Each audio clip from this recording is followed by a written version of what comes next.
Descubriendo.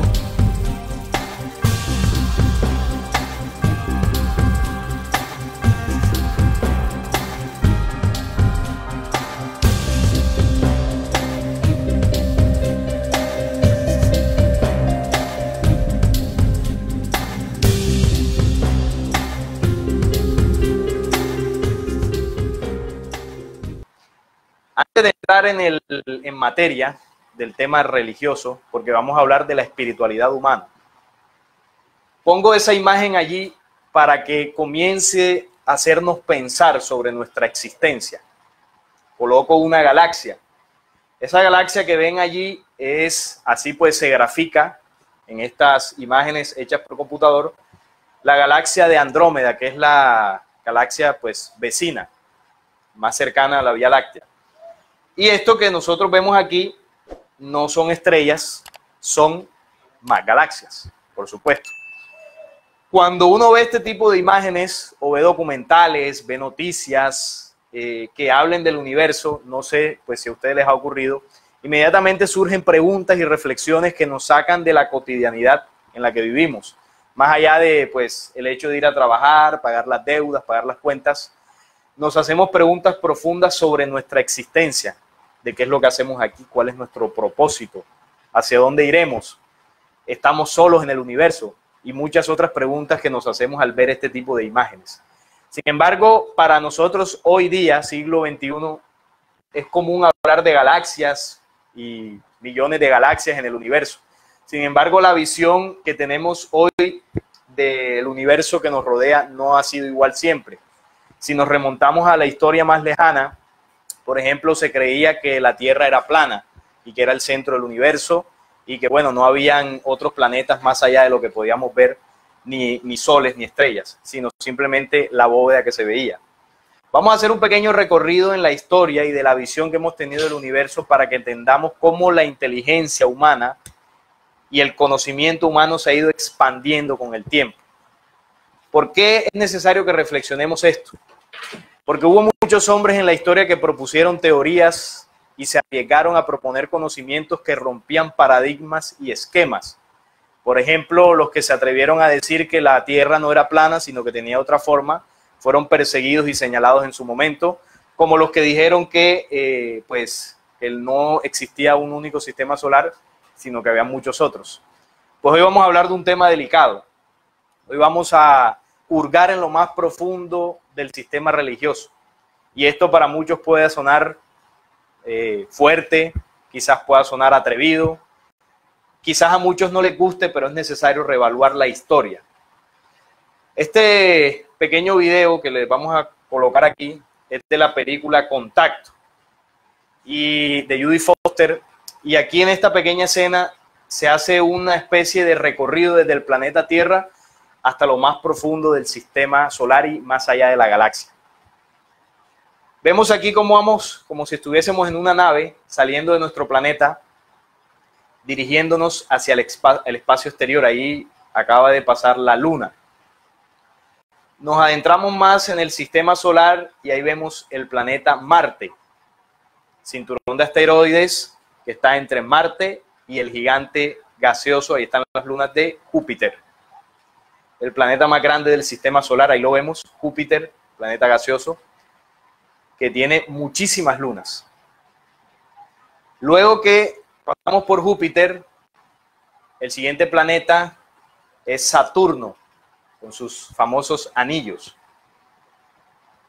Ahí está Saturno, que es otro de los planetas gigantescos que tiene este sistema solar, con sus lunas que lo orbitan.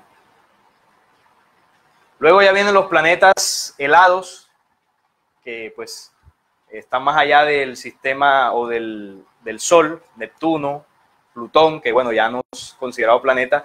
Y lo que ven ahí es esa pequeña nube de polvo que cubre el sistema solar. La ciencia le llama la nube de Oort. Eso que ven ahí son ya otras estrellas, otros sistemas que están cerca de nuestro sistema solar. Vemos la nebulosa en la cual se encuentra nuestro sistema. Y así vemos cómo se va expandiendo el universo.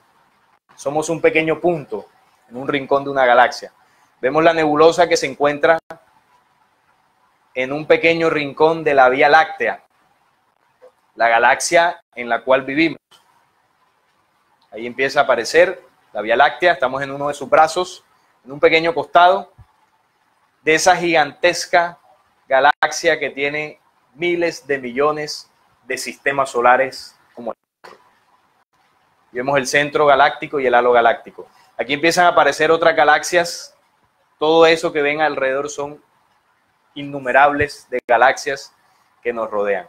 Y aquí empieza a aparecer la supergalaxia, que es el cúmulo de miles de millones de galaxias que conforman una supergalaxia.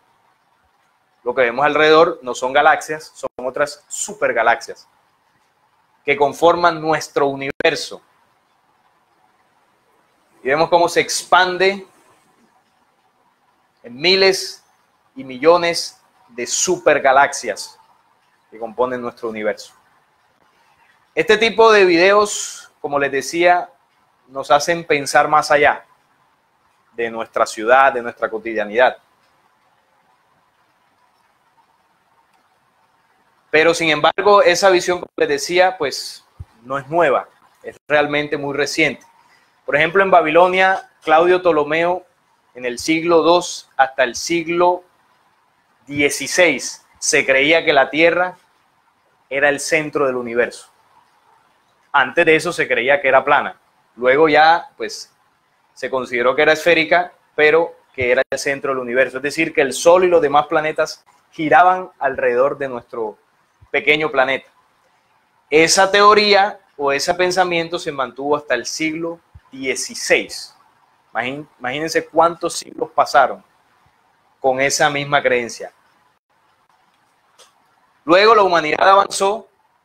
Desde el siglo III a.C. ya habían algunos personajes que proponían la idea, como Aristarco de Samos, que no era la Tierra el centro del universo, sino era el Sol, lo que es la teoría geocéntrica, heliocéntrica, antes era la geocéntrica. Sin embargo, en ese momento esa teoría no recibió apoyo. ¿Por qué? Porque la teoría aceptada era que la Tierra era el centro del universo.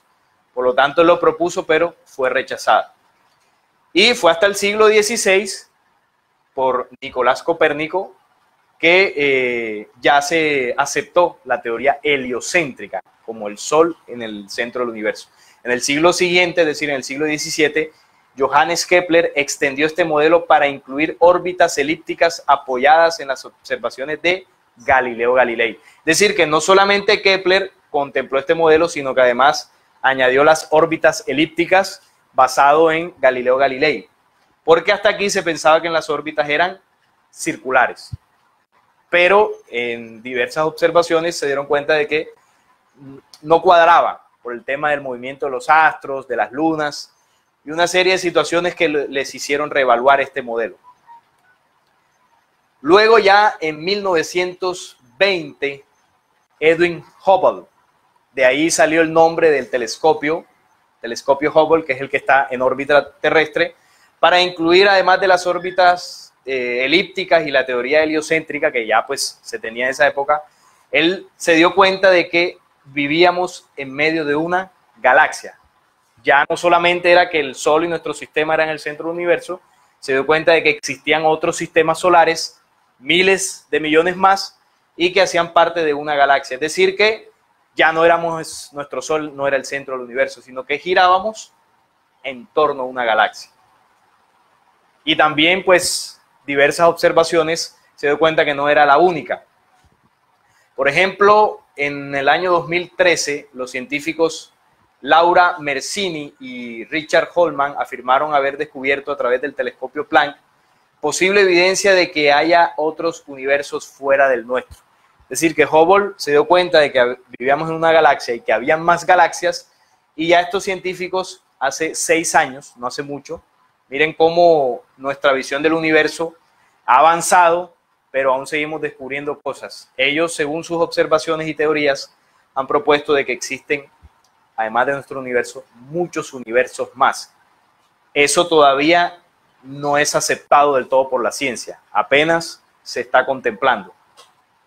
Es decir, que el universo en el que vivimos en su totalidad es gigantesco. Por lo tanto, este tipo de informaciones y reflexiones hacen que los seres humanos en algún momento pensemos y nos cuestionemos sobre nuestra existencia. Y surgen estas preguntas que les mencionaba hace un momento. ¿De dónde vengo? ¿Qué hago aquí? ¿Para dónde voy? Que en resumen es ¿quién soy? ¿Alguna vez se la han hecho? ¿Usted alguna vez se ha hecho alguna de estas preguntas? ¿Y qué respuestas le han llegado al hacerse esas preguntas? Por ejemplo, ¿de dónde vengo? Al hacerse la pregunta, ¿qué reflexión ha podido sacar de esa? Pronto ha dicho, bueno, yo vengo de Dios. Algunas personas piensan que vienen del mono. Otros piensan que vienen no sé de dónde. Y aquí lo que hacemos es buscar nuestro origen, de dónde venimos, nuestra identidad y nuestro propósito de existencia, cuando nos hacemos algún tipo de preguntas. Entonces, cuando buscamos respuestas, si no las encontramos por nosotros mismos, lo que hacemos es ir a buscarlas en estas organizaciones que nos dicen o nos ofrecen supuestamente la respuesta. Son las instituciones religiosas y filosóficas. Buscando, encontramos esto como definición de religión. Es un sistema de la actividad humana compuesto por creencias y prácticas acerca de lo considerado divino o sagrado, tanto personales como colectivas, de tipo existencial, moral y espiritual. El término hace referencia tanto a las creencias y prácticas personales como a ritos y enseñanzas colectivas. Entonces, una religión, es una actividad humana, como dice ahí, compuesta por una serie de creencias y prácticas, ya sea individuales o por un colectivo concreto. Entonces, estas prácticas tienen que ver con esto, ¿no? Lo existencial, moral y espiritual. A eso se le define como una religión, pues lo que se encuentra normalmente cuando uno busca este tipo de definiciones. Hay muchas religiones en el mundo. Aquí vemos los símbolos de las religiones principales, y la principal por el número de creyentes es la religión cristiana. De ella se desprenden tres vertientes: la católica, la protestante y la ortodoxa. La católica, fundada desde el 325 después de Cristo, después del concilio de Nicea. La protestante desde los años 1500 con Martín Lutero, por allá en Alemania. Y la ortodoxa, que se fundó en Oriente después del cisma, más o menos hace unos 1000 años, que se desprendió en la religión ortodoxa de Oriente, principalmente en Rusia, Turquía, por esos lares es donde se practica esta vertiente, que se desprendió también, obviamente, de la madre de la católica. A su vez está la musulmana, que también es una corriente religiosa muy fuerte en el mundo por la cantidad de creyentes que tiene, y dentro de ellas también se encuentra subdividida en dos: los sunitas y los chiitas. Esas noticias que ustedes ven de Oriente, que pues entre árabes se matan entre ellos por temas religiosos, es por lo que ustedes ven aquí. Estas dos corrientes se dividieron una vez muere Mahoma, que fue el profeta, es el profeta del Islam, que supuestamente le fue dictado el Corán a través del arcángel Gabriel. Muere Mahoma y sus seguidores empezaron a disputarse pues el mando, ¿no?, de la religión naciente.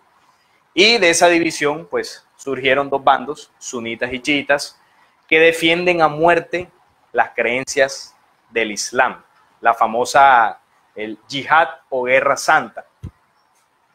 Allí están esas dos vertientes. Luego el judaísmo, el budismo, el hinduismo, el zoroastrismo, el animismo, el gnosticismo, religiones chinas, indígenas y afroamericanas. Esas religiones que, bueno, ya se practican mayormente en otras zonas del planeta, como en África. El zoroastrismo también se practica en Oriente y el hinduismo también en Oriente. Son algunas de las más influyentes. Hay muchas más. Se dice que hay más de 4200 religiones en el mundo, pero estas son las más conocidas. Esto que parece un mapa político realmente es el mapa donde se nota la fuerte influencia de determinadas religiones en el mundo. Por ejemplo, el azul es la zona donde el Islam tiene mayor presencia. Norte de África, Medio Oriente y parte de Oriente. Las zonas rojas y naranjas son las protestantes, la vertiente de la cristiana que se ve mucho en Alemania, parte de Europa y en Norteamérica, que es donde son más fuertes. Y la amarilla, color amarillo, nos está representando la religión católica, que mayormente en América Latina, Centroamérica y en algunas partes de Europa, por supuesto en Italia, que es donde pues está asentada. Ya los demás son otras religiones. Vemos aquí cómo el planeta se encuentra dividido en corrientes religiosas.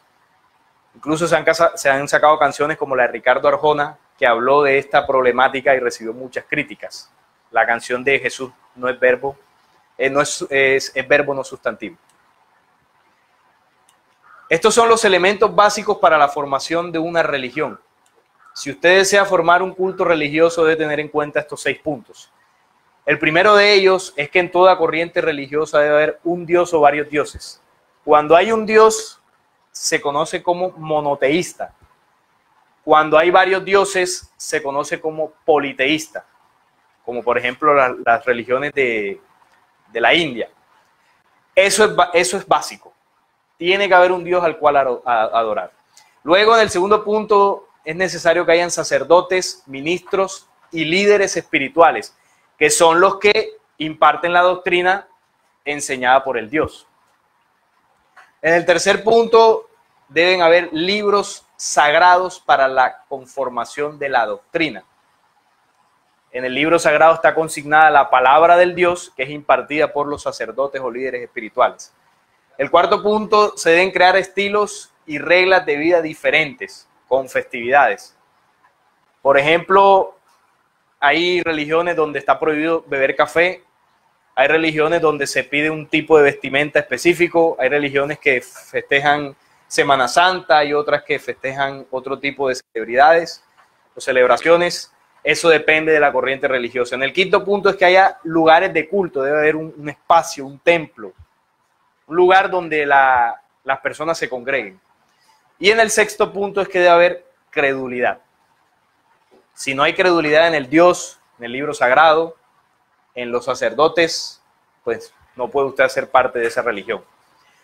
Estos 6 puntos que vemos aquí, nosotros, por ejemplo, en estas conferencias que entregamos, no estamos buscando formar religiones con estos conocimientos.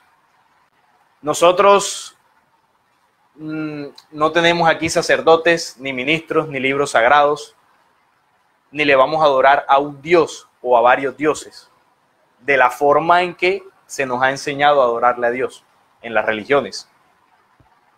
Aquí, en el lugar que estamos, no es un templo, ni es la casa de Dios, ni es un lugar sagrado. Simplemente es un lugar que tiene las condiciones para entregar este tipo de conferencias. Y por supuesto, tampoco pedimos a las personas que escuchan esta información credulidad, todo lo contrario. La información que aquí se comparte debe ser comprobada, debe ser dudada y debe ser reflexionada. Porque si no, caemos en lo mismo. La creencia hasta el día de hoy ha hecho mucho daño a la humanidad. Porque ciertos poderes se han aprovechado de esa condición del ser humano para manipularnos. Y eso no es lo que queremos con esta información. Todo lo contrario. Entonces, eso es claro, anótenlo allí, si pueden, hacerle fotos, porque si usted quiere crear una religión, esa es la base. Esa es la base para formar una religión. Bueno, vamos a hablar de un evento histórico. Estoy haciendo esta introducción porque es necesario, antes de pasar a la parte gruesa, que entendamos lo que hasta el día de hoy se nos ha enseñado como religión. Y en el caso de Colombia y América Latina, la religión dominante es la católica o la cristiana. Y es necesario que hablemos del origen de ella, del origen que supuestamente pues se nos ha enseñado que fue con Jesús, pero nosotros vamos a hablar del verdadero origen de la Iglesia Católica, que comenzó con Constantino en el Concilio de Nicea, Constantino, emperador romano, en el 325. Y este evento marcó de ahí en adelante un movimiento muy fuerte, porque ellos en ese momento querían crear una única religión mundial y lo lograron. Pero se aprovechó Constantino de la fuerza que había tenido y que tenía en ese momento el mensaje dejado por Jesús y la cantidad de seguidores que tenía. Para el Imperio Romano en ese momento fue un peligro porque tenía dividido el imperio entre cristianos y entre, obviamente, las personas que practicaban otras religiones paganas, entre ellas el mitraísmo, allá en Roma. Entonces, ¿qué hace Constantino? Como se dio cuenta que perseguir y matar a los cristianos no fue suficiente, porque eran demasiados, hizo una jugada estratégica, basándose en un sueño que, pues, dice que tuvo, donde soñó con una cruz, y ahí en ese sueño se le dijo que con ese símbolo vencerías. Entonces mandó a pintar en los escudos de sus ejércitos la cruz. Y de ahí fue donde se empezó a acuñar en el cristianismo el símbolo de la cruz. Antes de eso no estaba. O sea, no era parte de la congregación y de las creencias de las personas que seguían el mensaje de Cristo. Entonces, inmediatamente él hace toda esta movida, hace esta reunión donde invita a líderes del cristianismo y a líderes de otras religiones paganas para que llegaran a un acuerdo en ambas partes para que cesara la persecución al cristianismo y se vieran beneficiados. Sin embargo, Constantino, dentro de esa jugada, se aprovechó de que los líderes del cristianismo no tenían muy buenas condiciones, les ofreció dinero, construir templos y muchas otras prebendas para que ellos aceptaran el trato. ¿Cuál era el trato? Tomar las enseñanzas del Cristo, mezclarlas con tradiciones paganas, crear un nuevo libro y una nueva religión que mezclara todo eso y así cesaría la persecución a los cristianos. Obviamente ellos aceptan, ya estaban cansados, estaban acorralados, no tenían muchas opciones. De ahí lo que se acordó en el tema del libro sagrado eran los textos que serían válidos y cuáles serían desechados para la formación de una religión aceptada por el Estado, eliminando 25 textos bíblicos y más de 30 documentos de soporte, entre ellos el libro de Enoc, libro apócrifo. Los aprobados fueron condensados y reinterpretados, convirtiéndose en lo que hoy conocemos como la Sagrada Biblia. Es decir, el documento bíblico que todos conocemos.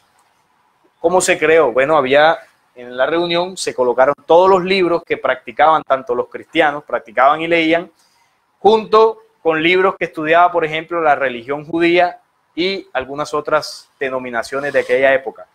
Se tomaron libros de aquí, se tomaron documentos de aquí, se reunieron, se condensaron y se creó la Biblia. La Biblia que, pues originalmente, bueno, la Biblia católica tiene unos 46 libros, normalmente, hay unas que tienen más, y ese fue el canon aceptado. Luego, cuando se da la Revolución Luterana en 1500, las corrientes protestantes tienen la Biblia, pero con menos libros. Unas tienen 39, otras tienen un poquito menos. Es decir, le fueron sacando más documentos. ¿Qué es lo delicado de esto?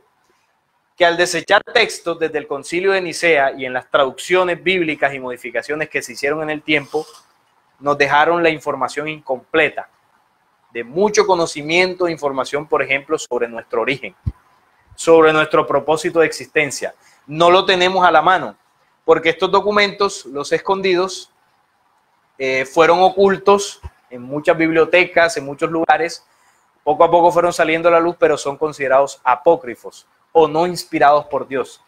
Por lo tanto, una persona que practique el cristianismo no se le prohíbe leer esos libros. Solamente puede leer la Sagrada Biblia, porque ahí está la palabra de Dios.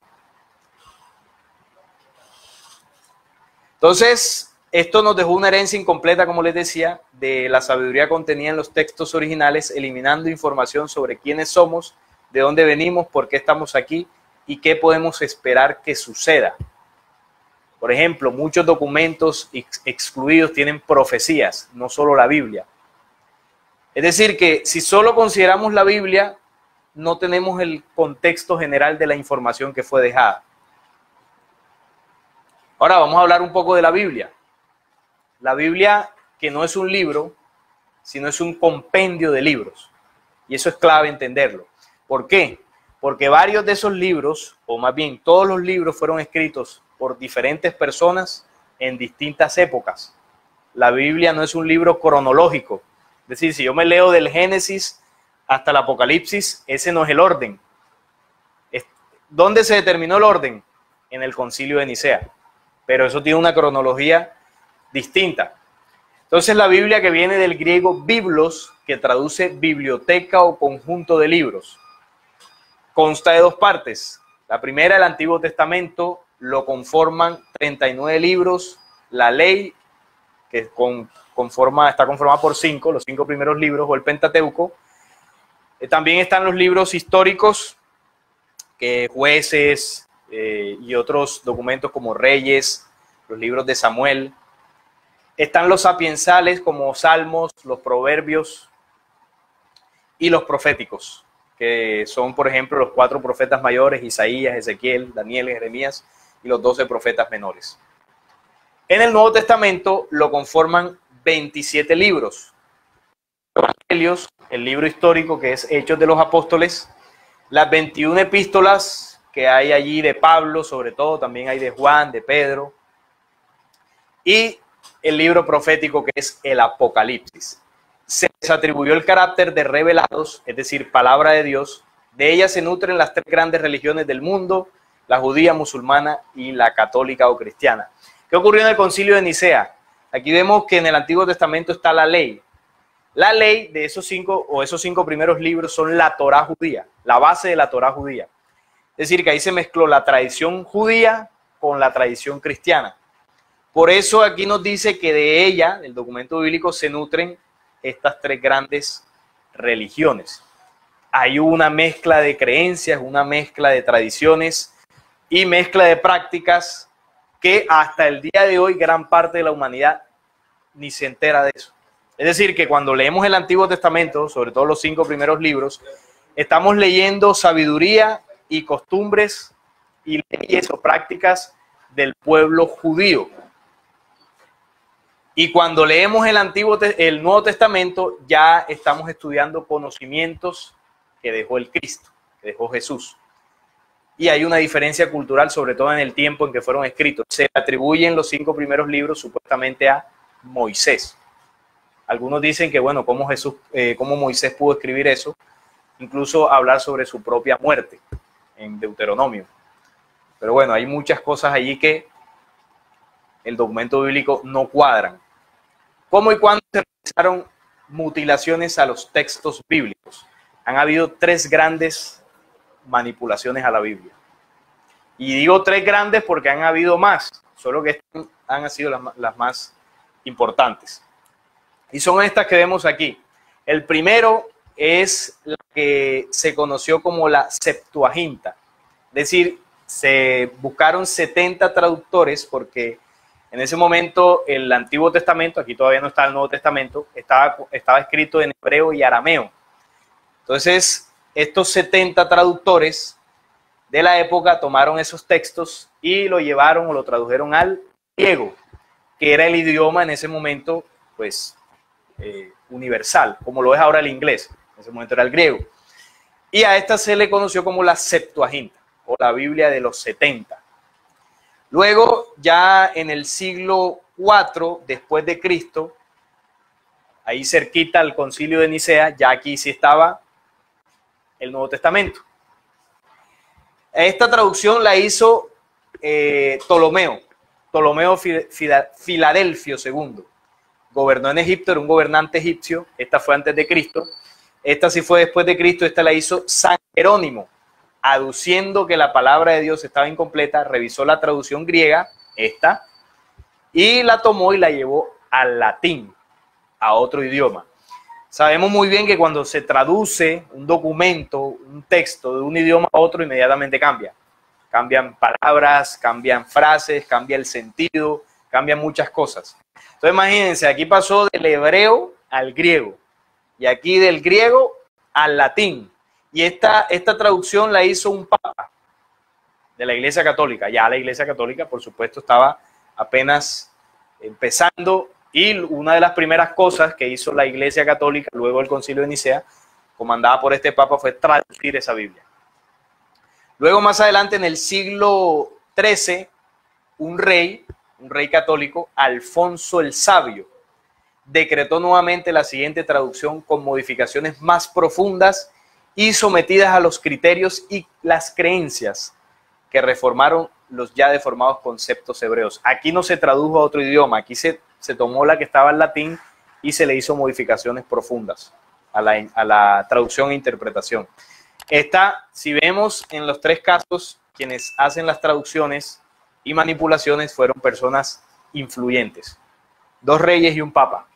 Claro, tenían el poder para poder tocar un libro sagrado, entre comillas. Entonces, nos enseñó que la Biblia es sagrada, es un libro sagrado. Lo que está escrito ahí es la palabra de Dios. Pero viendo esta situación y estas manipulaciones, realmente, ¿quiénes son los que han conformado la Biblia en la historia desde el Concilio de Nicea? Hombres con mucha influencia y mucho poder, que han decidido varios siglos atrás lo que nosotros debemos leer, creer y estudiar hoy. Eso es los hombres. Por lo tanto, cuando nos dicen que la Biblia es un documento, un libro sagrado, inspirado por Dios, hay que dudarlo un poco, porque ahí ha metido la mano muchísima gente por ciertos intereses. Bueno, de aquí en adelante, ya esa traducción en latín, cuando sucedió lo de Martín Lutero, 2 siglos después, se tradujo al alemán, del latín al alemán. Luego, más adelante, Calvino la tradujo al inglés. Luego, cuando el reinado español, cuando vinieron aquí después de 1492, la Biblia más adelante se tradujo al español y bueno, ahí ya está en todos los idiomas. O sea que imagínense cómo estará desgastada el documento bíblico. Sin embargo, hay vestigios de verdad en la Biblia. No podemos rechazarla, pero tampoco podemos aceptarla de entrada, ni pues tragarnos todo lo que ahí se dice.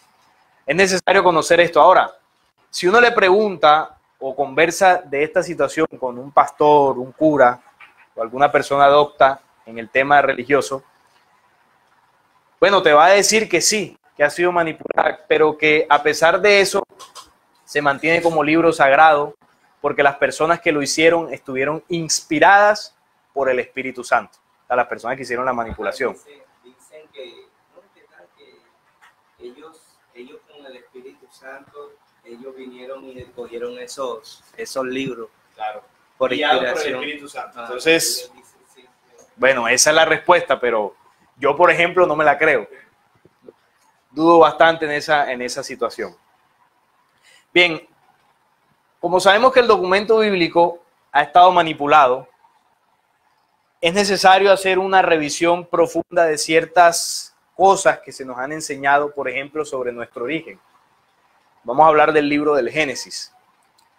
Porque teniendo en cuenta que ha tenido grandes manipulaciones, que no se nos ha contado toda la verdad, es momento de empezar a cuestionar si aquellas historias que se nos contaron desde el colegio o que nos contaron nuestros padres son ciertas o de pronto no sean tan así como nos la han enseñado. Por eso es necesario que empecemos con nuestro origen o nuestro supuesto origen desde el Génesis. En el Génesis se nos habló de Adán y Eva como las dos primeras personas creadas por Dios. Se nos habló del Edén, se nos habló de un árbol, de la serpiente y del pecado original que Adán y Eva cometieron y que el resultado de eso es que, bueno, hoy estamos en pecado toda la humanidad, ¿verdad? Porque heredamos el pecado de ellos. Esa es la historia, bueno, y que Eva surgió de la costilla de Adán y que Dios creó todo en 7 días, 6 días y el séptimo descansó. Esa es la historia. Bueno, vamos a empezar a hacer un recorrido por unos versículos muy puntuales del Génesis que hablan sobre el supuesto origen de la humanidad en el planeta Tierra. Resulta que en el Génesis se habla de 2 creaciones. No sé si ustedes sabían eso. dos tipos de creación. Entonces, vamos a analizar estos dos versículos muy a profundidad para entender las diferencias que nos dejan estas dos creaciones. Y el primer capítulo que vamos a utilizar es el Génesis 1:27 y el otro que está por aquí, el Génesis 2:7. Ahí está en esencia las dos formas de relatar la creación o las dos creaciones que vemos en el Génesis. Bueno, y este se complementa con este versículo ya el 22. El mismo capítulo 2, pero el versículo 22. En el primer capítulo dice lo siguiente: y creó Dios al hombre a su imagen, a imagen de Dios lo creó, varón y hembra los creó. Hasta ahí nos deja el primero. ¿Qué nos está diciendo ese primer capítulo? Nos habla de un Dios creador que crea a su imagen al varón y a la hembra. Nos crea a imagen de Dios. Ahora vamos al segundo capítulo. Entonces Jehová Dios formó al hombre del polvo de la tierra y sopló en su nariz aliento de vida, y fue el hombre un ser viviente. Y más abajito dice: y de la costilla que Jehová Dios tomó del hombre, hizo una mujer y la trajo al hombre. ¿Quién de los que estamos aquí se arriesga a decirnos las diferencias que tienen ambos relatos? Para empezar a... Creó Dios. A ver.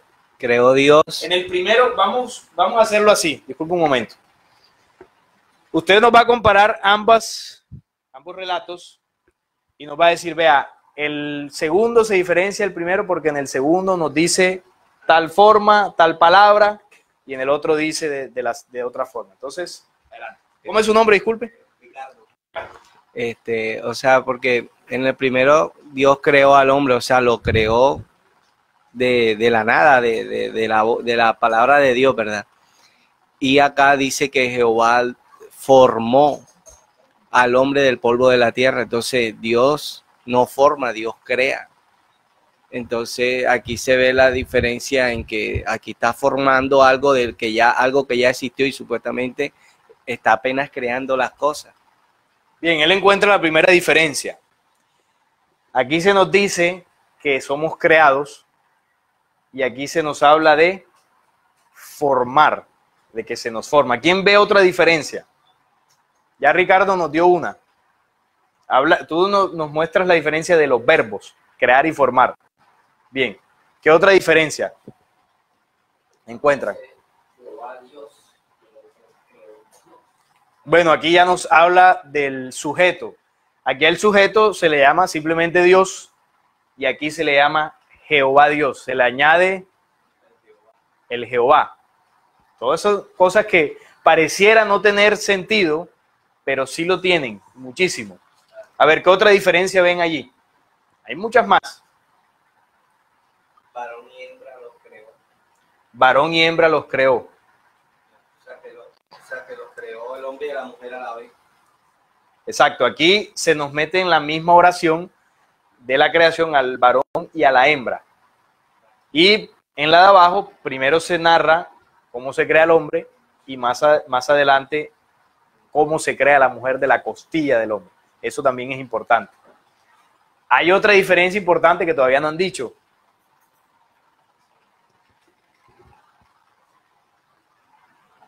Aquí nos crean ¿a partir de qué? Sí, la creación, pero esa creación la basa en algo. A su imagen. A su imagen. Al hombre a su imagen. Y aquí, ¿a base de qué nos forman? Del polvo de la tierra. Gran diferencia. Entonces, vemos aquí un Dios creador que crea al hombre y a la mujer a su imagen. Mientras que aquí se nos relata de que Dios, Jehová Dios forma, Dios formador del hombre, del polvo de la tierra, sopla en su nariz aliento de vida y más adelante se nos narra de que de la costilla de ese hombre surge la mujer y luego la trae al hombre. Este análisis que estamos haciendo inicial para que empecemos a comprender ciertas cosas que están en el Génesis, en el documento bíblico, y que no se nos han contado de la forma que deberíamos. Entonces yo les preguntaría a ustedes, de estas dos creaciones o dos formas de relatar la creación, ¿cuál es la que más se nos ha enseñado? O sea, ¿cuál tiene más publicidad? Esta es la que más se nos ha enseñado, porque bueno, nos formaron de la arcilla, del barro o del polvo de la tierra y luego de la costilla. Claro, esta es la más, pero esta no se habla tanto.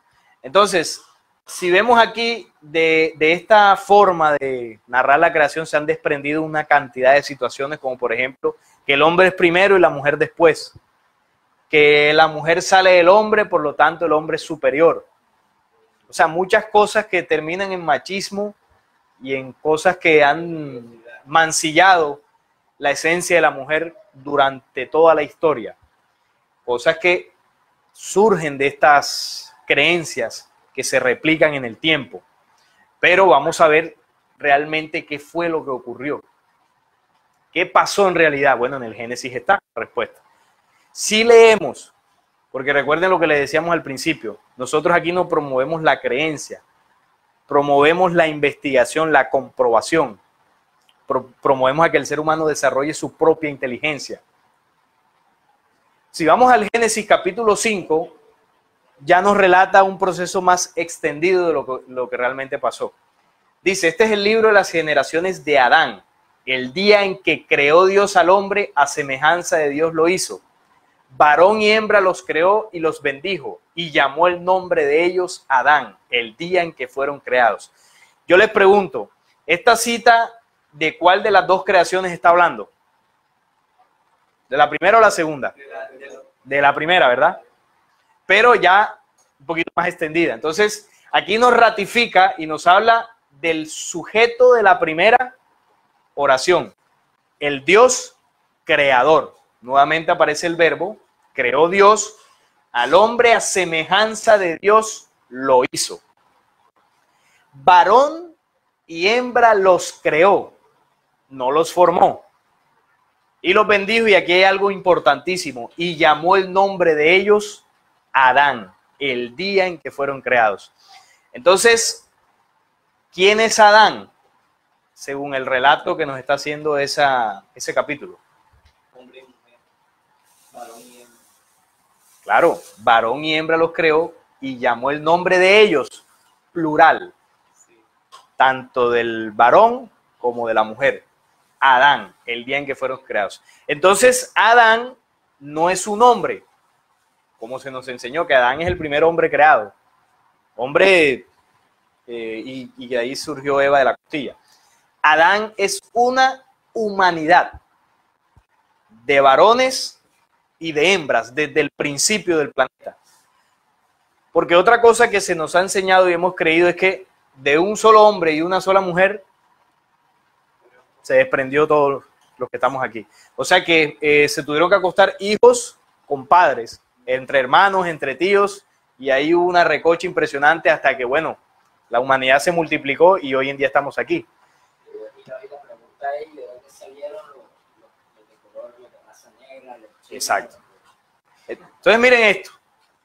Adán es el nombre de los varones y las hembras, una humanidad. Desde el origen del planeta, mucha gente, muchas personas. Por eso es que cuando en el Génesis Caín es desterrado por matar a su hermano Abel, él consigue una mujer por allá. Y uno dice, bueno, ¿y de dónde salió esa mujer si los únicos hijos que tenían Adán y Eva eran Caín y Abel? ¿Y esa mujer dónde salió? No, es que en el planeta había mucha gente. Simplemente que nos creímos este cuento y bueno, hasta el día de hoy lo replicamos. No porque seamos malos, sino que así se nos enseñó y no hemos comprobado, no hemos ido más allá de estos relatos.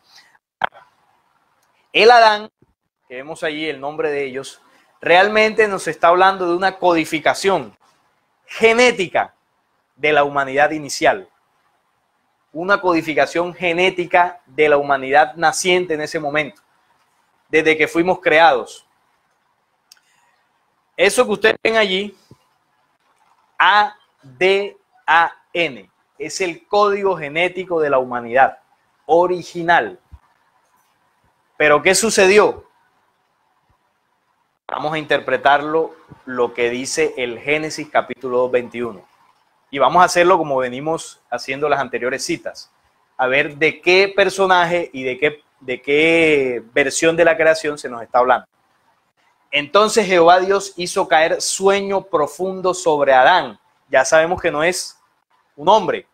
Estamos hablando de la humanidad. Y mientras éste dormía, tomó una de sus costillas y cerró la carne en su lugar. ¿Qué interpretamos de eso? ¿Qué se nos está diciendo allí? Primero, ¿de qué personaje se nos está hablando? ¿De la primera o la segunda versión de la creación? No, a ver, leamos aquí. De la segunda. O sea que entra en escena el nombre que vimos en la segunda creación. Jehová Dios. Ya, lo que fue la humanidad. Entonces, por eso que fueron creados varias humanidades. Le pongo el micrófono porque recuerden que nos están viendo a través de Facebook Live para que las personas que están ahí conectadas nos escuchen a todos. Entonces, aquí este personaje hace una acción, hace caer sueño profundo sobre la humanidad. Y mientras la humanidad duerme, toma una de sus costillas y cerró la carne en su lugar. Esto lo hemos entendido, interpretado, que fue el proceso cuando se crea Eva, ¿no? Que saca la costilla. Sin embargo, esto que parece una operación en el símbolo, nos está hablando que realmente lo que sucedió aquí fue una manipulación de la genética humana. Porque si buscamos el término costilla en el lenguaje genético, es esto que vemos aquí. Las hélices que unen entre los eslabones de la cadena genética. Eso se le llama costilla, parece, tiene aspecto de costilla. Eso es un lenguaje de la genética. Entonces, toma una de estas costillas, sustrae de la cadena genética de la humanidad una de las costillas y nos da como resultado el código genético que tiene la humanidad actual, el ADN. Originalmente era ADN, Adán, el código genético de la humanidad inicial, la humanidad original, antes del famoso pecado original. Esta es nuestra codificación, el ADN.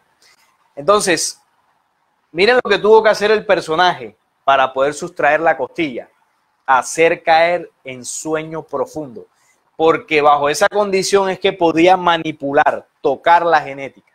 Ahora vamos a interpretar y a reflexionar cuál es el sueño profundo en que la humanidad de ese momento cayó, pero ese sueño profundo permanece en el tiempo. Y les voy a mostrar por qué permanece en el tiempo. Si ya no estuviésemos en el sueño profundo, nuestro código genético, ¿cómo sería? El actual. ¿Cómo sería el código genético actual nuestro? ADN. Entonces, ¿qué demuestra que seguimos en el sueño profundo? Que nos hace falta una de las cadenas de nuestra genética. Entonces, el sueño profundo en el cual la humanidad desde ese momento cayó, recuerden a dónde fue dormido el Adán, en qué lugar estaba. Vamos a ver si ustedes han leído el Génesis. ¿Dónde? En el Edén, en el paraíso. Estaba en el paraíso. Es decir, que en el paraíso es donde se duerme la humanidad para tocar su genética. El paraíso en el que estaba la humanidad en ese momento fue un sistema creado con todas las condiciones para lograr hacer esto. Entonces, cuando nosotros vemos el sistema en el que vivimos, donde hay que trabajar, donde hay que estudiar, donde hay que pagar cuentas, donde nos estresamos, donde pues convivimos, vamos a la iglesia, todo el sistema que está diseñado a nuestro alrededor es el paraíso, es el Edén. Es el laboratorio de experimentación donde se nos toca la genética.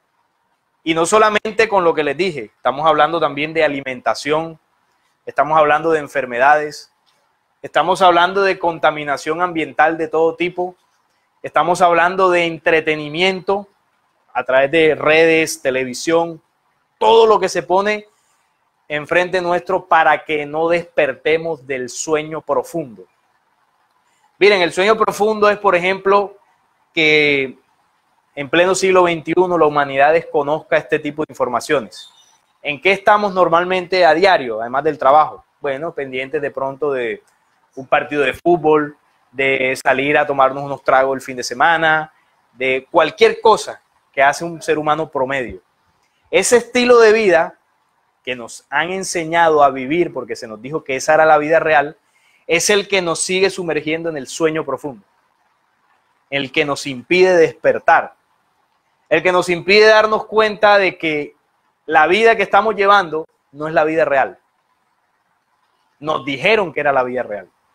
Pero hace mucho tiempo, diversas enseñanzas espirituales que las religiones se robaron, nos han enseñado y nos han advertido sobre esta manipulación. Y yo les dije que le iba a poner citas. En el mismo documento bíblico está la denuncia de esto. Solo que quienes se preparan para enseñar la Biblia son preparados y enseñados para que profundicen la manipulación. Mire, los protestantes se quejan de la Iglesia Católica, que dicen que la Iglesia Católica es mundana, hacen prácticas que no van acorde a las enseñanzas de Jesús, y eso es verdad. Pero no quiere decir que la Iglesia protestante sea perfecta, tiene también sus cositas. Pero adivinen dónde se preparan los pastores que enseñan en las iglesias evangélicas. Se preparan con la Iglesia Católica. La Iglesia Católica es la que les da el aval para poder pararse a hablar de la Biblia. Ellos también tienen unos institutos bíblicos. Sí, señor. De teología. Entonces, si usted quiere ser teólogo, se tiene que preparar con el Vaticano, y quien lo prepara son los jesuitas. Le enseñan la doctrina católica y todo esto. Además, le enseñan una técnica que se llama la oratoria. La oratoria es el lenguaje que utilizan tanto pastores como curas, como el Papa, para que lo que estén enseñando y leyendo en el documento bíblico sea aceptado por los feligreses. Voy a poner un ejemplo. Cuando en la iglesia evangélica se coloca, hay todo una antesala, la música, la alabanza, eso genera una euforia en la gente, previa a la prédica. No sé si ustedes han ido alguna vez. Entonces, cuando ya llega el pastor, ya la gente está entonada, ¿no? Entonces él llega, se para a hablar y empieza, bueno, ¿cuántos en esta hora dicen amén? Levanten la mano. O sea, todos esos movimientos y técnicas son para eso. Para que...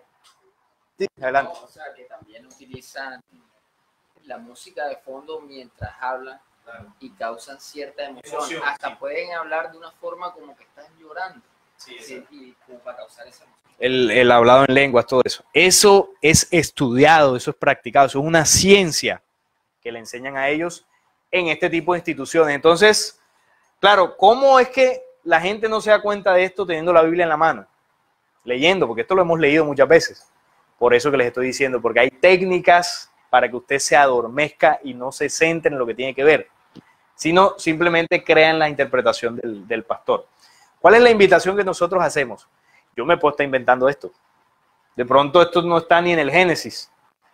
Y ustedes me están creyendo. No.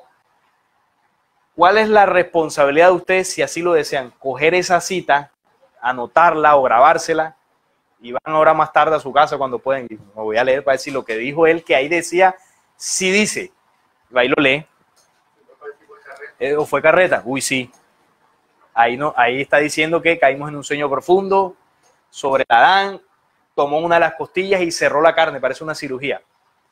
Eso es verdad. O lo que decía anteriormente sobre las dos creaciones, y qué tal que yo me haya inventado eso y solamente diga una. Porque miren, hay pastores de muy alto nivel, sobre todo estos internacionales, que se inventan vainas que ni están escritas para que la comunidad o la gente que lo sigue se comporte de determinada manera. Dicen que, por ejemplo, Dios se molesta si la gente no da el 10% de su sueldo. Y dice, bueno, ¿y eso dónde lo dice en la Biblia? Entonces sacan unas citas que dicen algo más o menos parecido y la acomodan para hacer creer a las personas. Entonces eso es muy delicado. Entonces, esto que les estoy diciendo hace parte del sueño profundo del Adán. Hasta el mismo Génesis, o sea, de algo que no esté hablando del diezmo. Lo sacan de ahí. Exacto. Entonces queda el ADN, código genético actual de la humanidad, en medio del sueño profundo. Entonces, yo le hago una pregunta. Y el Adán, que fue manipulado, se le sustrae la costilla, ¿dónde queda Eva en esta historia? ¿Quién es Eva? ¿De dónde sale Eva? Porque ya sabemos que lo que sucede con la costilla es una manipulación genética. ¿Quién vendría siendo Eva? Eva es el resultado de la manipulación genética del Adán, porque recuerden que Eva sale de la costilla en el símbolo. Entonces, Eva es, o Eva somos nosotros, la humanidad actual esta, del ADN. Esa es Eva. Una pregunta. Se supone que Eva es la primera que come del conocimiento del árbol. Y ella es la que le da, o sea, al comer ella del conocimiento, sus ojos se le abren. O sea, que quiere decir que ella se despierta de un sueño. Entonces, si nosotros somos la humanidad que está dormida, o digamos que seríamos Eva, se supone que al comer de ese árbol prohibido salimos de ese sueño. Sí, pero yo te voy a responder con una reflexión. Hoy tú te enteras de esto. Tú eres Eva y te enteras y uy, abriste los ojos. Pero una vez tú sales de aquí, el sistema que nos rodea tiene estrategias para que tú vuelvas y caigas. O sea que ellos no se quedan quietos. Por ejemplo, nosotros vamos a aprender ciertas leyes que enseñó este personaje, como el ojo por ojo y diente por diente, la venganza, ¿verdad? Esa es una ley, la ley del talión. Tú me la haces, me la pagas. Y así vivimos, matándonos los unos a los otros. Y yo aprendo eso y sé que esa ley no es buena, porque promueve la venganza. Sin embargo, salgo de aquí, ya viéndola, y mis ojos fueron abiertos, salgo de aquí y a la primera que alguien me hace algo malo, le respondo. Entonces, quiere decir que no es suficiente con conocer. Claro, es el primer paso.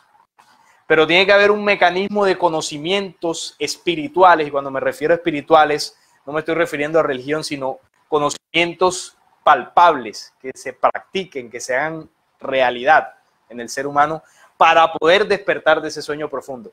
El conocimiento es el primer paso, pero es necesario corregir ciertas actitudes y situaciones que ese sueño profundo nos enseñó. Porque recuerden algo, apenas es su tercera, cuarta conferencia. Vamos a hablar mucho más. Yo les estoy tocando aquí superficialmente el sueño profundo, pero el sueño profundo es, ni se lo imagina. Exacto, porque o sea, en Génesis, aquí estamos tratando este tema, pero ya... De aquí se desprenden otras cosas, claro. Exacto, lo que ya él dice cuando mordió la manzana, que esto ya, eso sería otro tema. Claro, eso es otro tema. O sea, ese tema, pienso yo que está abierto a mucho análisis, porque pienso que tienen mucha comida para interpretar. Claro. Porque, por ejemplo, si a mí me dice que Jehová, Dios, prohibió que comieran de ese árbol, ¿por qué prohíbe que lo coman? Bueno, hoy lo vamos a tocar. Vamos a eso. Vamos hacia allá. Tengan esa cuestión allí. Bueno, ¿qué ocurre con la manipulación? La manipulación genética tiene unos efectos a corto, mediano y largo plazo en la humanidad y también en cualquier especie viva que se le haga manipulación genética.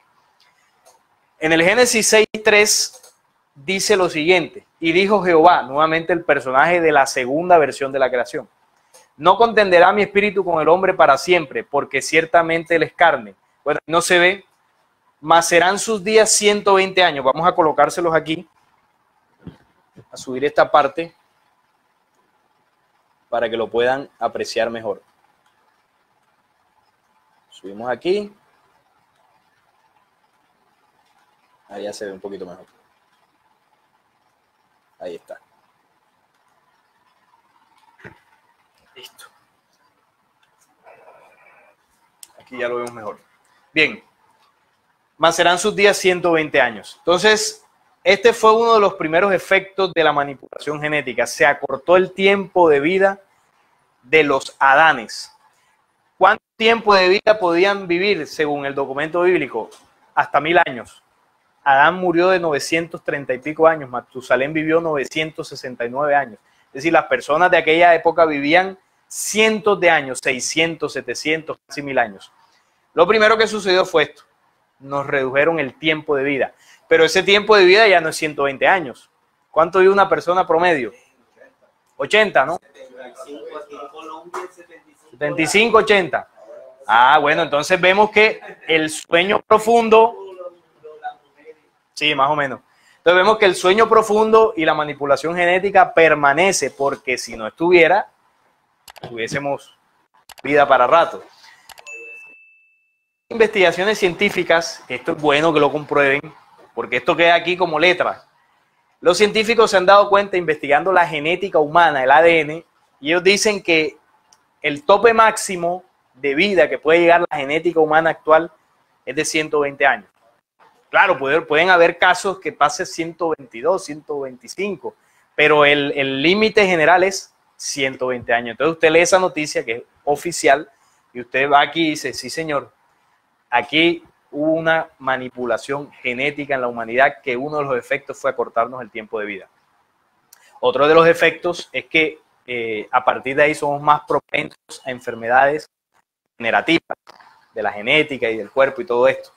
Muchas cosas sucedieron de ahí en adelante como resultado de la manipulación.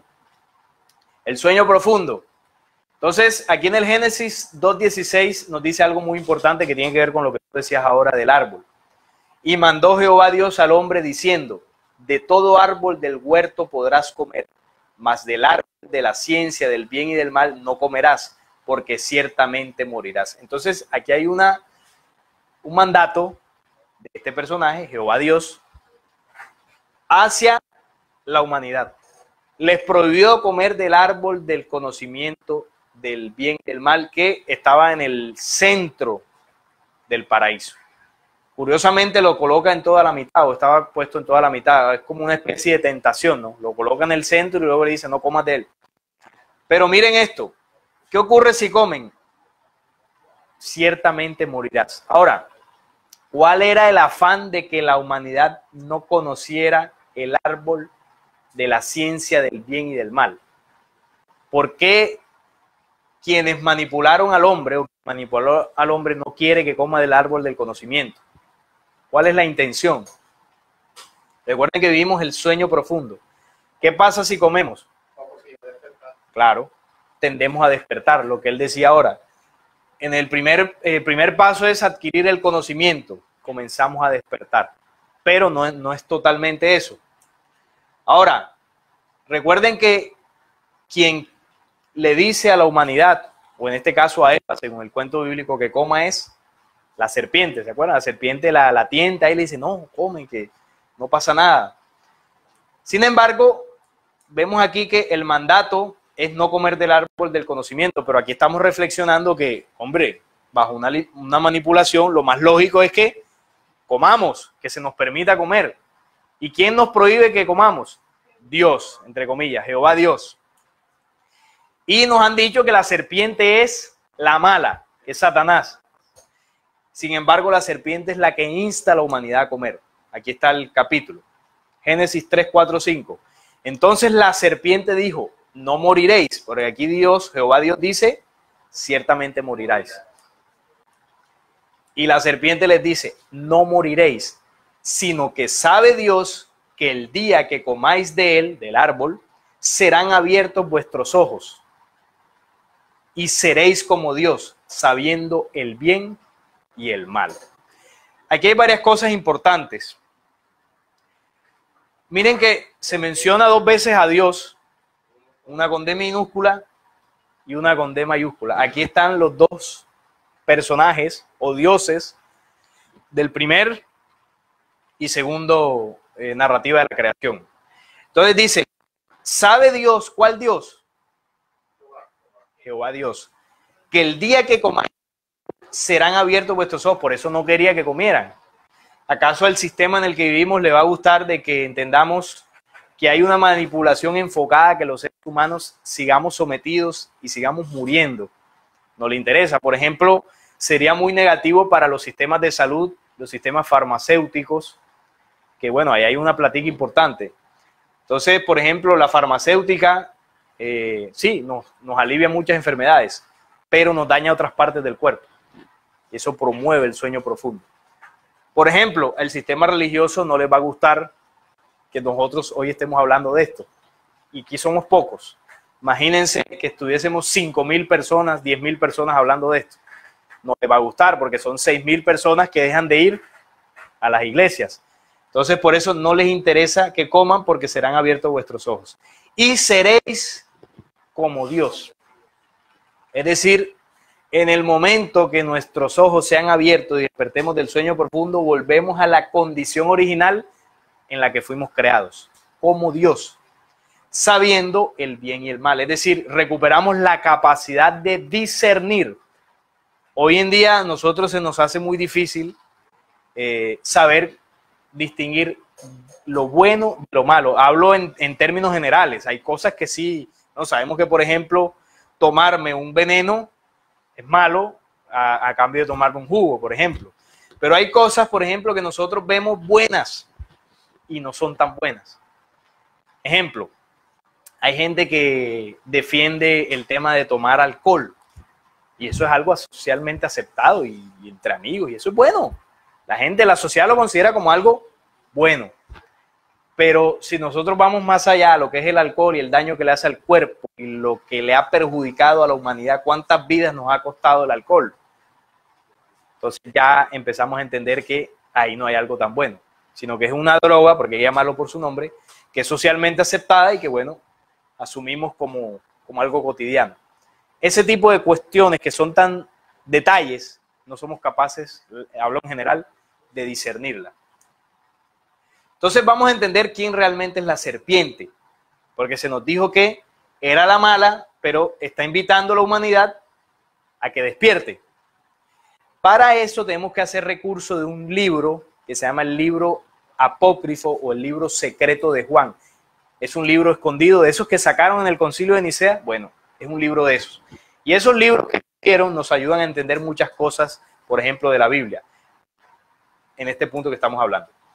En el libro secreto de Juan dice así: este libro es un documento que le dictó Jesús a Juan el apóstol. Cuando Jesús muere y resucita, él no se va enseguida. Él duró 11 años compartiendo con los apóstoles. Aparecía, hablaba con ellos un rato, se iba y volvía. Claro, ya la cosa tenía que ser así porque los perseguían.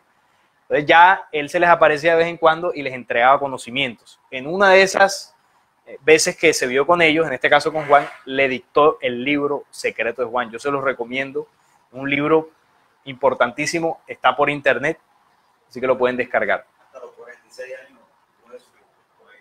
Sí, duró, bueno, 11, él murió a los 33, murió y resucitó, más 11 años serían que 44. 11 años más duró con ellos. Luego sí se fue, ya había cumplido su misión. Dice en esta parte: pero los gobernantes estaban delante de lo que ellos llaman el árbol del conocimiento del bien y del mal. Miren cómo le llama el libro secreto de Juan a quien impide o quien prohíbe ese árbol: los gobernantes. O sea que eran varios. Que es en realidad el pensamiento posterior iluminado. Esto es lo que es ese árbol: pensamiento posterior iluminado. Es decir, un conocimiento que iluminaría el pensamiento de esa humanidad.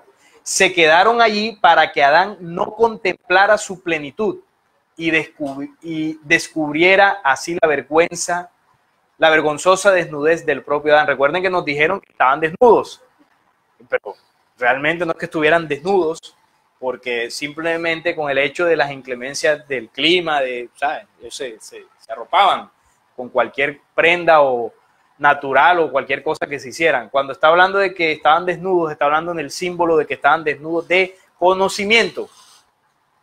Estaban desnudos de conocimiento. Por eso cuando se dan cuenta, cuando empiezan a conocer que comen del árbol, sienten vergüenza. Y ahí sí se cubren del conocimiento. Aquí hay muchos símbolos.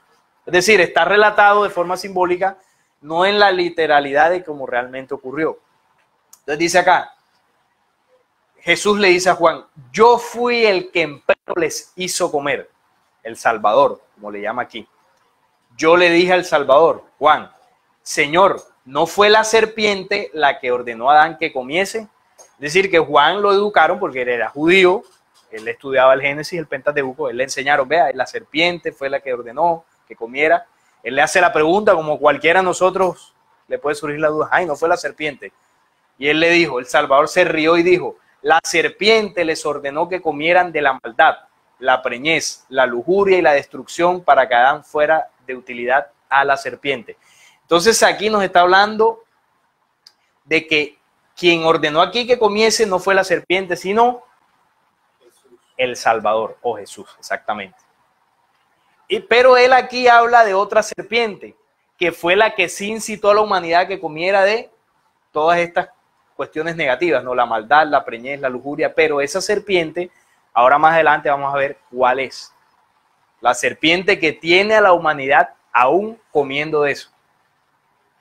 Entonces, lo que aquí revela este libro es quién es este personaje, quien impulsa a la humanidad que coma, para que sean sus ojos abiertos.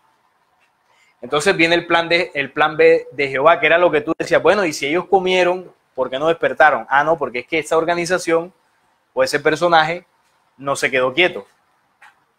Y dijo Jehová Dios, he aquí el hombre es como uno de nosotros, plural. Veamos aquí. Los gobernantes.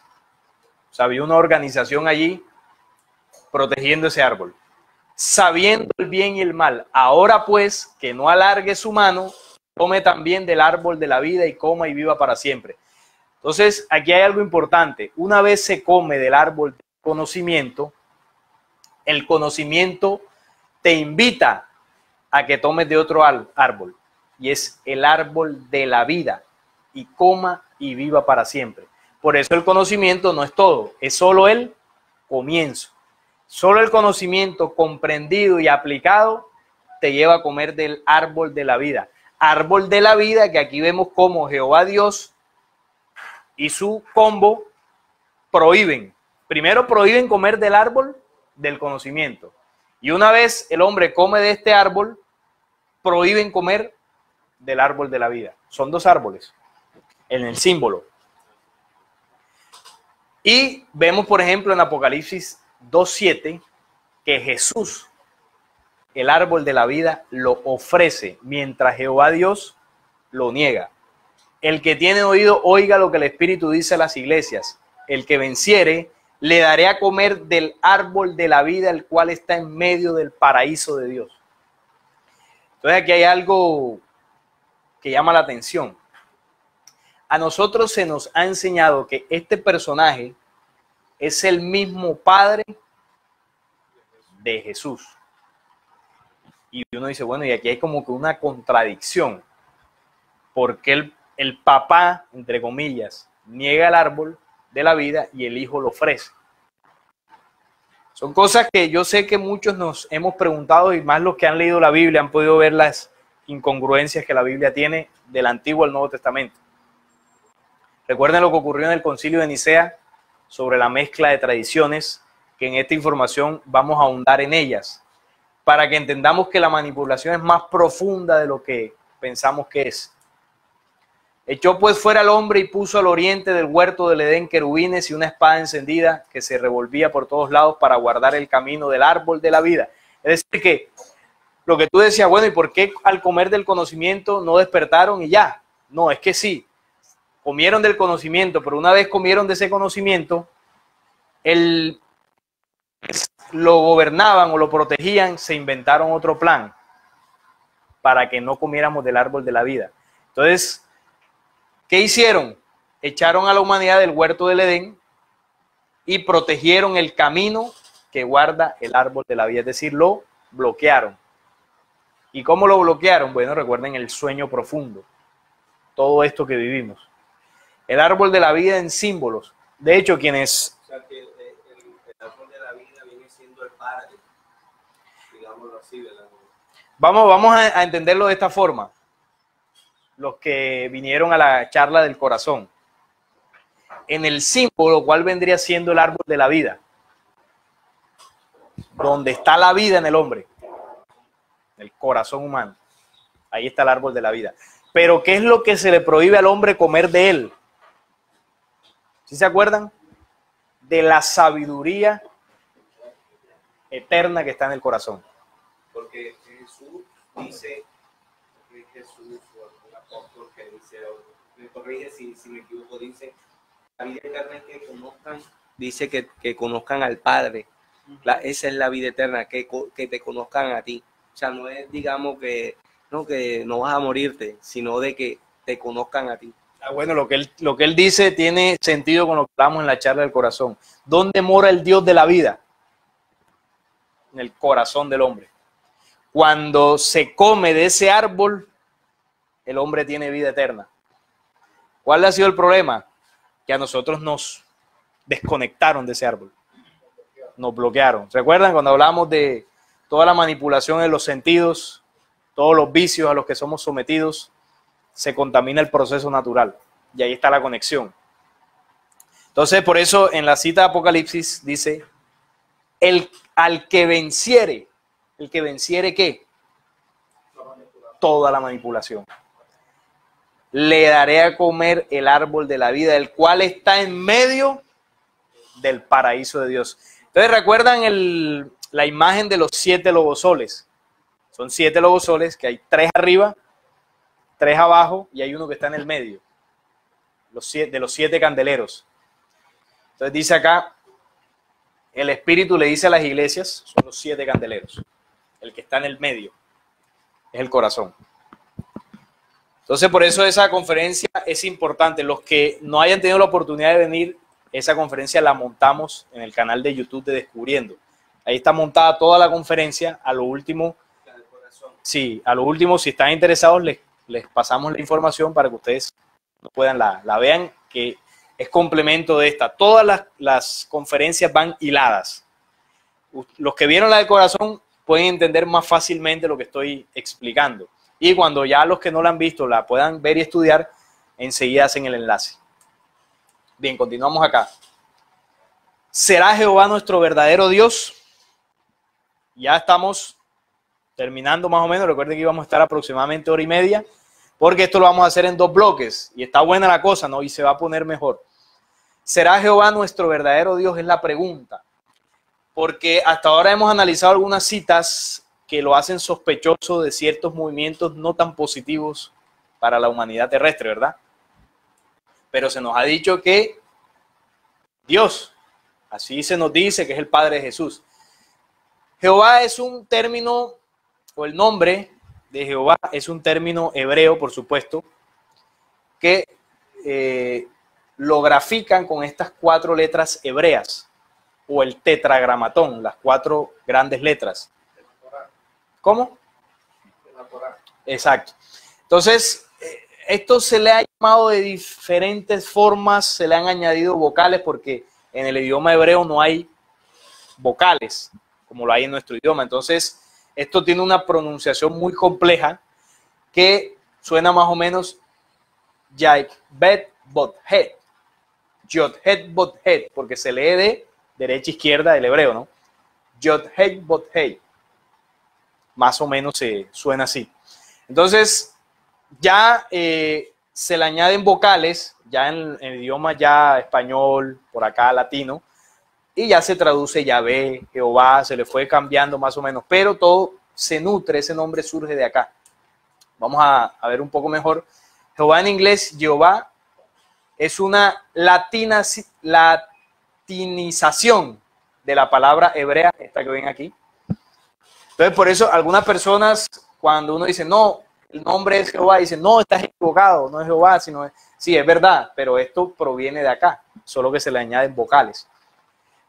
Y las vocales de Adonai, que se cree que es el nombre propio de Dios en el cristianismo y judaísmo de la Biblia hebrea, el cual también ha sido transliterado como Jehová, Yahweh. Los signos 6.518 veces en el texto masorético tradicional en adición a 305 instancias. El texto latino más antiguo que se usa es una vocalización similar a Jehová, data del siglo XIII. Entonces ese nombre se fue adaptando. Por ejemplo, en algunas Biblias no sale Jehová, sino sale Yahvé o Yahweh. Eso ha ido cambiando. pero estamos hablando del mismo personaje. Todos esos nombres, exacto. Por ejemplo, en los Rastafari le dicen Yah, J-A-H.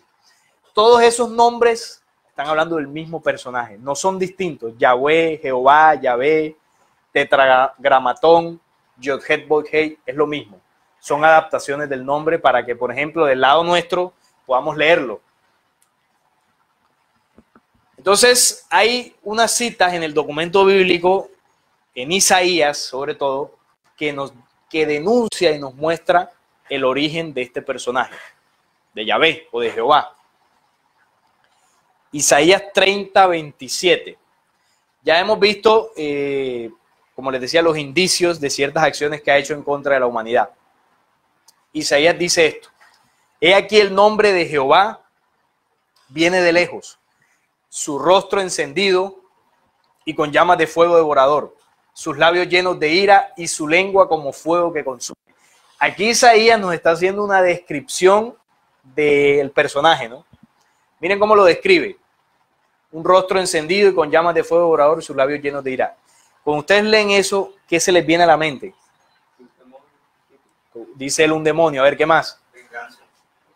Venganza, como un dragón. Sí, porque dice llamas de fuego devorador y sus labios llenos de ira y su lengua como fuego que consume, ¿no? Los dragones botan, sí, como lleno de rabia. Pero esta es más reveladora. Isaías 13:5. Vienen de la lejana tierra, de lo postrero de los cielos, Jehová y los instrumentos de su ira para destruir toda la tierra. ¿Qué interpretamos de esto? Aquí nos está describiendo el carácter, la personalidad. Vienen de lejana tierra, de lo postrero de los cielos. Vamos a interpretar primero esto aquí. Nos está hablando del origen de donde proviene este personaje, porque dice que Jehová y sus instrumentos. Recuerden que no estaba solo. De lejana tierra, de lo postrero de los cielos. ¿Qué significará eso? De lo postrero de los cielos. Vamos a identificar. De lejana tierra, o sea, que viene de otra tierra. Sí, otra tierra. Ubiquemos primero los cielos. ¿Dónde es el cielo? Aquí arriba, ¿no? Aquí las capas estas de la atmósfera, todo esto. Ese es el cielo de nuestro planeta. Pero aquí nos está diciendo que viene de lo postrero. ¿Qué significa lo postrero? Ahí está el cielo. ¿Y qué es lo postrero? Más allá de los cielos. Lo postrero es lo recóndito, lo último.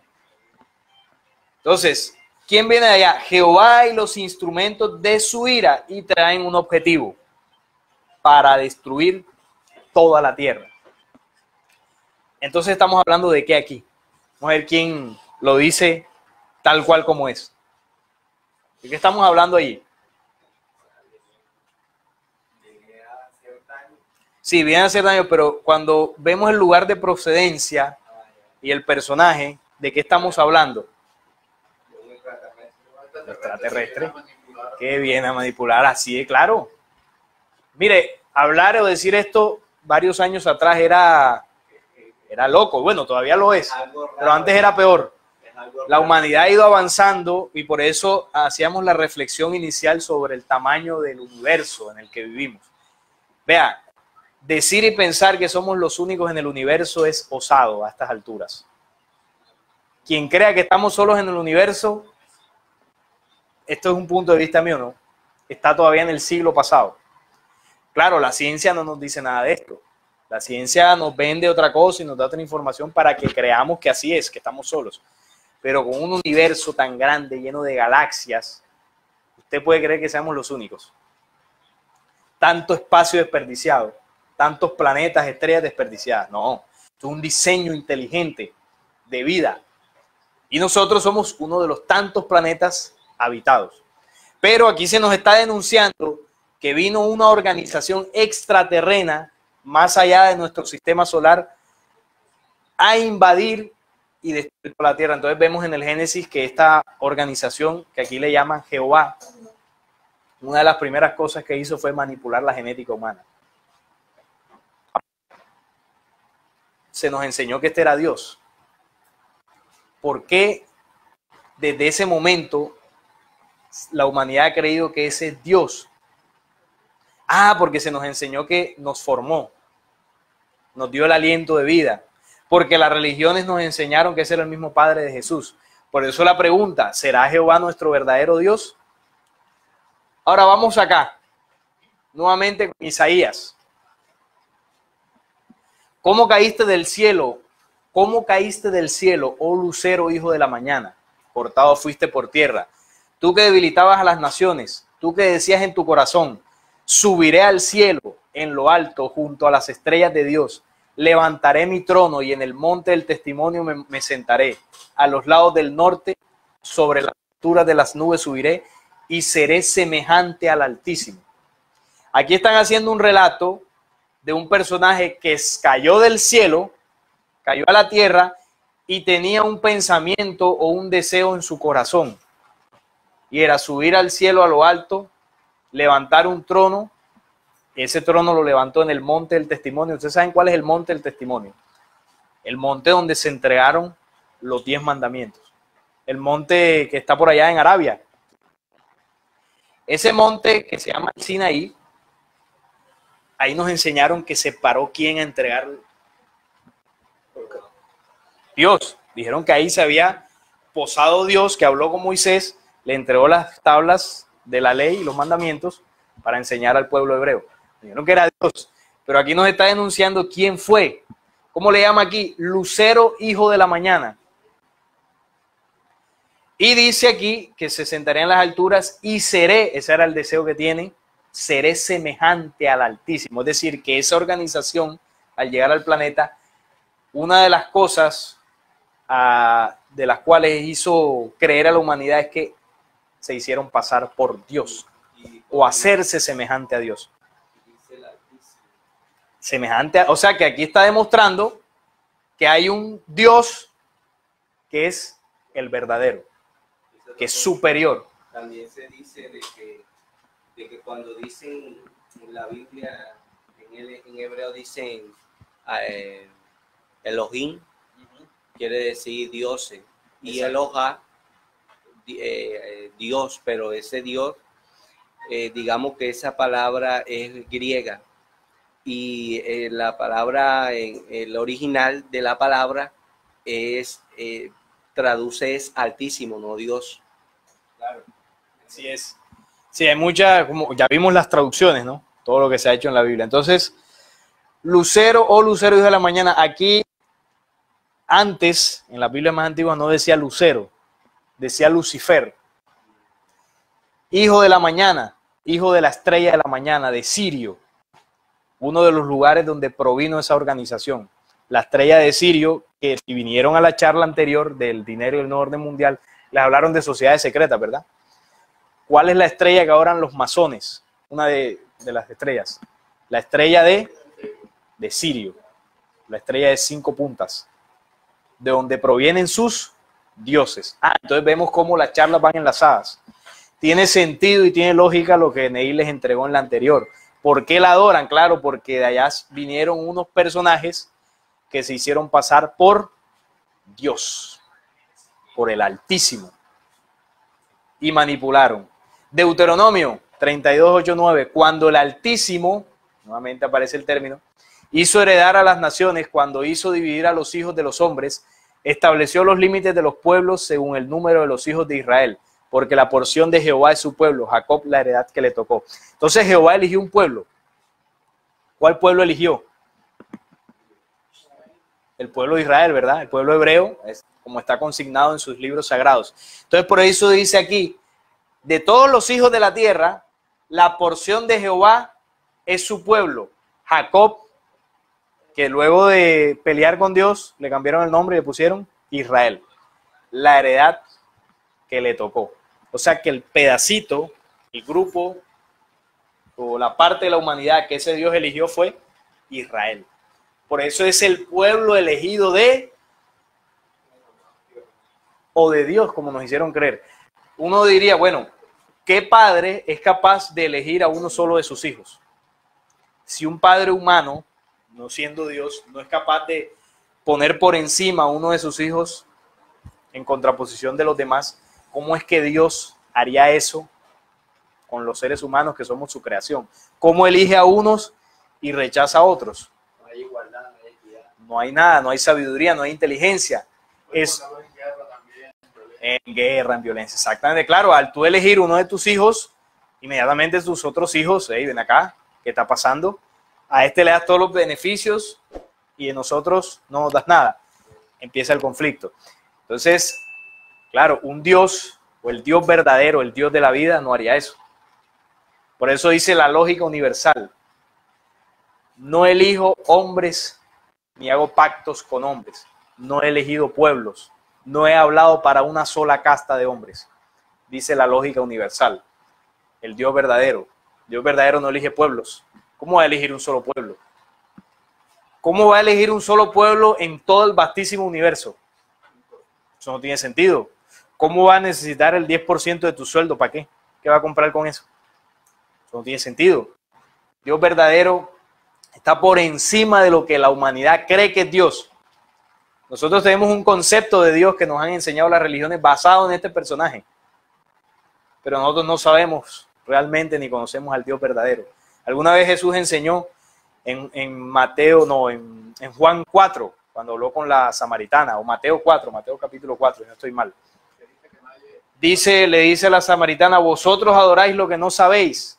Pero él no se lo está diciendo a la samaritana, se lo está diciendo a toda la humanidad. Vosotros adoráis lo que no sabéis.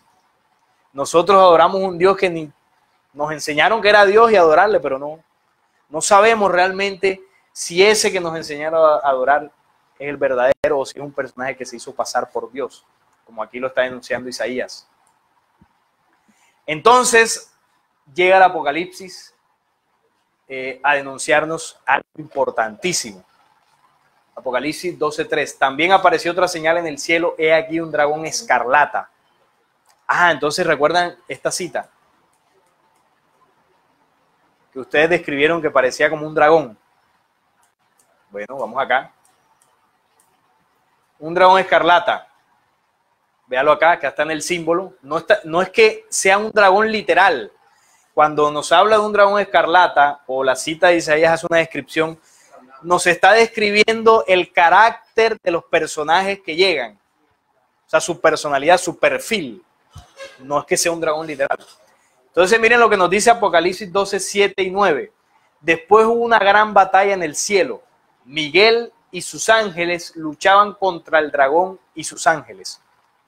Y fue lanzado fuera el gran dragón, la serpiente antigua que se llama Diablo y Satanás, el cual engaña al mundo entero. Fue arrojado a la tierra y sus ángeles fueron arrojados con él. Porque en esa batalla el dragón y sus ángeles no prevalecieron, dice Apocalipsis, ni se halló lugar para ellos en el cielo. Entonces ahí es donde son arrojados a la tierra. Cuando habla de Miguel y sus ángeles, el dragón y sus ángeles, está hablando de dos organizaciones extraterrestres fuera del planeta. Por eso dice que la batalla es en el cielo, allá afuera. El dragón y sus ángeles, una organización extraterrena de carácter negativo, invasores de mundos, destructores de planetas, manipuladores. Y Miguel y sus ángeles, una organización de carácter positivo, de luz. Cuando ven allí la palabra ángeles, está hablando de humanidades, personas, no de cosas, cuentos de hadas, personas de otro nivel espiritual, por supuesto. Como ahorita también yo decía que esas palabras fueron claro, del griego. Sí, que era angelopoulos, que traduce mensajero. Exacto. Entonces, aquí también en el Apocalipsis nos dice que cuando el dragón cae, como dice acá, serpiente antigua, recuerden que le dije que el libro secreto de Juan hablaba de otra serpiente, la que enseñó a la humanidad a comer de la preñez, de la lujuria y de la maldad. Véala aquí. La serpiente antigua, esta que cayó. Hay algo curioso que es cuando Moisés sube al monte, que Dios Jehová le dice: ¿qué tienes en tu mano?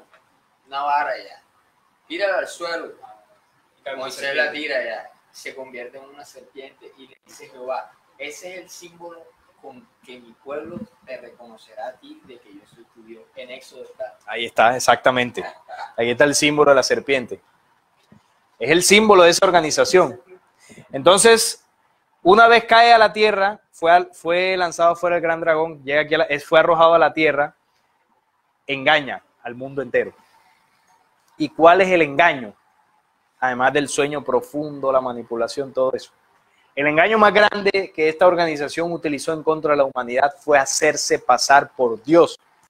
Por eso caen y se monta ya en la montaña esta del testimonio y le dice al pueblo, yo soy Dios y no hay otro fuera de mí. Claro, imagínense la humanidad en ese tiempo, hace miles de años, una humanidad mucho menos avanzada intelectualmente y sobre todo tecnológicamente. Y llegan estos seres con esa super tecnología, en sus naves, porque la Biblia está plagada de relatos de objetos volantes, de nubes, de naves, de platillos, de escudos volantes, eran las naves de ellos. Es que imagínense nada más hoy en día, vemos una nave espacial y la sorpresa es tremenda. Ahora imagínense miles de años atrás, eran dioses, pensamos que eran dioses. Esta cita es importante porque denuncia la caída de esa organización al planeta Tierra, la caída del dragón. Y una vez caen aquí, tú lo decías ahorita, se reparten en varios lugares del mundo como los dioses de la antigüedad. Escogen pueblos, civilizaciones y se hacen adorar como dioses. Aquí está Horus, Anubis, Isis en Egipto, Zeus por allá en Grecia, Moloch en el desierto, Vishnu, Brahma y Kali en la India, Marduk en Babilonia, Azazel en el desierto. Y estos eran dioses extraterrenos que la Biblia y otros textos han llamado Elohim, ángeles o nefilín, demonios que vinieron en nubes o carros de fuego. Si usted coge, por ejemplo, el Mahabharata de la India, ahí habla de los vimanas, que eran las casas de los dioses, y hablaban cómo volaban literalmente y tenían grandes armamentos en guerras que están relatadas en el Mahabharata de la India. Y, por supuesto, las historias de los dioses de Egipto, cómo cambiaban de forma y también tenían alta tecnología. Por ejemplo, Zeus, se decía que botaba rayos, era el dios del trueno, ¿no? El tema del Olimpo, que era una habitación elevada, un lugar elevado, eran naves, el Olimpo, todo el tema del Olimpo. Bueno, evidencias de estos personajes en la antigüedad, eso para que lo anoten y lo vayan y lo estudien. Existen muchos textos y narraciones antiguas de diferentes culturas del mundo que nos relatan las visitas de seres venidos del cielo en sus carros voladores. Algunos de estos escritos son el Mahabharata que les decía, el Kanchur, el Popol Vuh, libro de los mayas, el Ramayana, otro poema hindú, la tabla sagrada de los indios Hopi. Hablaban de los Kashina, los Hopi, que parecían unos escudos volantes y de allí venían estos personajes que los instruían, y algunos de esos personajes ellos les llamaban y los describían como serpientes, de aspecto reptil. También están los textos del Qumran en el Mar Muerto, que son libros apócrifos en la Biblia. Por supuesto, hay referencias de estas visitas extraterrenas, y el poema de Gilgamesh, de la tradición sumeria, miles de años atrás, donde también hablan de los Anunnaki. Anunnaki, que ahí lo relata, fueron venidos del cielo en grandes naves y también llegaron aquí a manipular la genética humana. Este relato del Génesis, de la manipulación genética, está en otros documentos, como la tradición o el conocimiento de los Anunnaki y el libro secreto de Juan. Ahí también habla de la manipulación. También se dice que, aparte de Jehová, vino con otros, o sea, con otros dioses. Claro, eran muchos. Exacto. Y se dice también que él era uno de los dioses de menos poder. Los otros que dicen que en algunos escritos, una investigación, dicen que él era uno de los más débiles en rango. En rango. Sí. Claro, eran varios, tenían sus rangos y todo esto. Aquí, por ejemplo, en el Nuevo Testamento, Pablo de Tarso nos hace una denuncia sobre quiénes son los enemigos de la humanidad realmente, en Efesios 6:12. Porque no tenemos lucha contra sangre y carne. Es decir, la lucha nuestra no es contra otro ser humano, sangre y carne.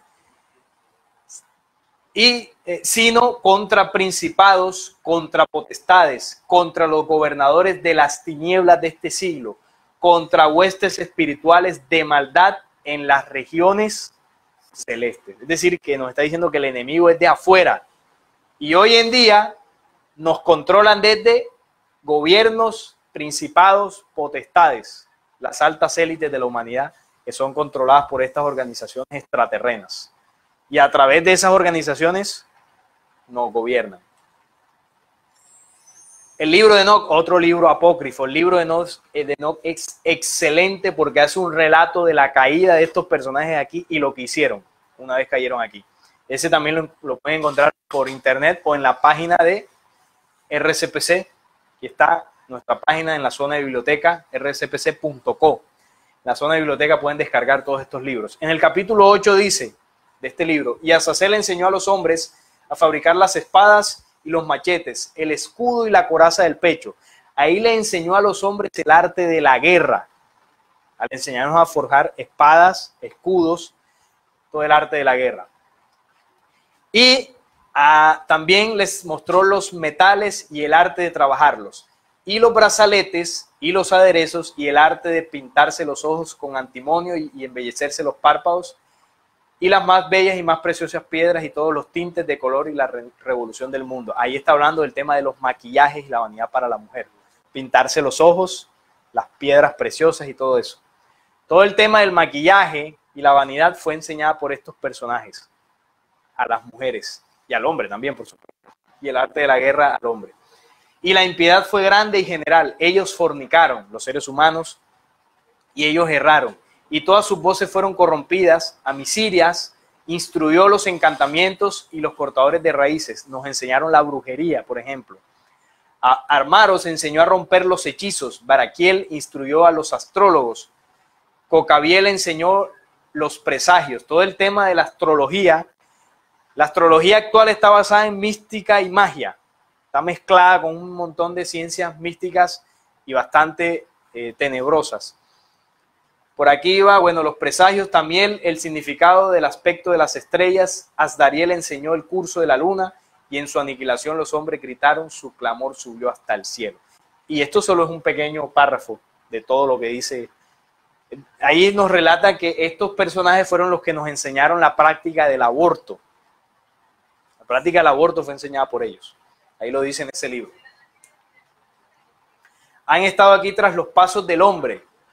En sus templos instauraron el culto y la adoración. En la tradición de los templos, de que dentro de los templos, o son conocidos como la casa de Dios, usted va a una iglesia o a algún lugar religioso donde haya congregación y se dice que ahí habita Dios. Esa es la casa de Dios.